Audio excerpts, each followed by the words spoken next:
लोभ में जी रहा है उसे जिंदा मत समझ, वो जिंदा नहीं है। जो किसी के दुख को देखकर, जो किसी की पीड़ा को देखकर उपहास करे या प्रसन्न हो जाए दूसरे के दुख में, या अपने ही लोगों की पीड़ा में जिसको पीड़ा का अनुभव ना हो, संवेदनहीन इंसान है, वो जिंदा नहीं है। तो सदगुरु कबीर कहते फिर ऐसे जीवन का क्या करोगे जिस जीवन में प्रेम ना हो, करुणा ना हो, आपसी सामंजस्य ना हो, समाज, परिवार, राष्ट्र के लिए कोई ख्याल ना हो, कोई चिंतन ना हो, ऐसे जीवन का क्या करोगे?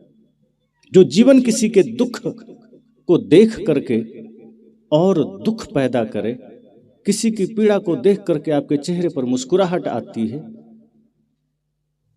सदगुरु कहते फिर वो जीवन नहीं है, उसे मुर्दा कहते। ये सांसों का चलना जीवन थोड़े है।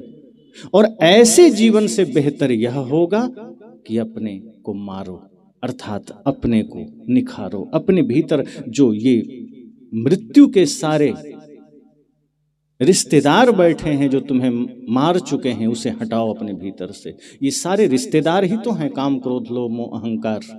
ये तुम्हारे भीतर बैठे हैं जो तुम्हें मार चुके हैं। तुम जिंदा हो लेकिन तुम मरे हो। इसे मारो, और जब इसे मारोगे तो तुम जिंदा हो जाओगे। और जब तुम काम, क्रोध, लोभ, मोह, अहंकार को मार दोगे तो वास्तव में तुम अजर अमर हो जाओगे। सदगुरु कबीर की बात कई बार लगती थोड़ी उल्टी है, पर अर्थ बड़ा सीधा और गहरा होता है। वे कितनी प्यारी बात करते हैं कि जीवन ते मरना भला। पहली बार में कोई सुने तो कहे क्या संत लोग कह रहे हैं। कबीर साहब भी क्या बात करते हैं, जीवन ते मरना भला। यहाँ हम सारी प्लानिंग जीवन की कर रहे हैं, बढ़िया नक्शे बनवा के लाएं, घर बनाना है, गाड़ी कोटेशन देख कर लाएं, खरीदनी है, प्लाट देख लिए हैं। और कबीर साहब कहते हैं मरना भला। कौन सोचे मरने को? हम तो मरने से बचने की सोचते हैं, मरना ना पड़े। आज तक विज्ञान ये तलाश कर रहा है कि मरने से बच जाए। बड़े बड़े वैज्ञानिक इस कोशिश में लगे हैं कि कैसे बच सके मरने से। हम मरने से बचने की बात कर रहे हैं, हम मरने से भागने की सोच रहे हैं। और ये संतों का तो उल्टा ही मामला है, जीवन ते मरना भला। कौन मरना चाहेगा?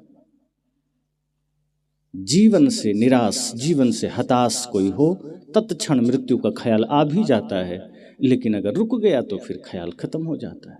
और अगर मृत्यु का ख्याल आता भी है तो जीवन को न समझने के कारण आता है, जीवन की विराटता को न समझने के कारण आता है। छोटे मोटे दुख, छोटी मोटी पीड़ाओं में हम जीवन को समाप्त करने का संकल्प ले लेते हैं, वो अलग है, वो तो मृत्यु से भी बदतर है। जो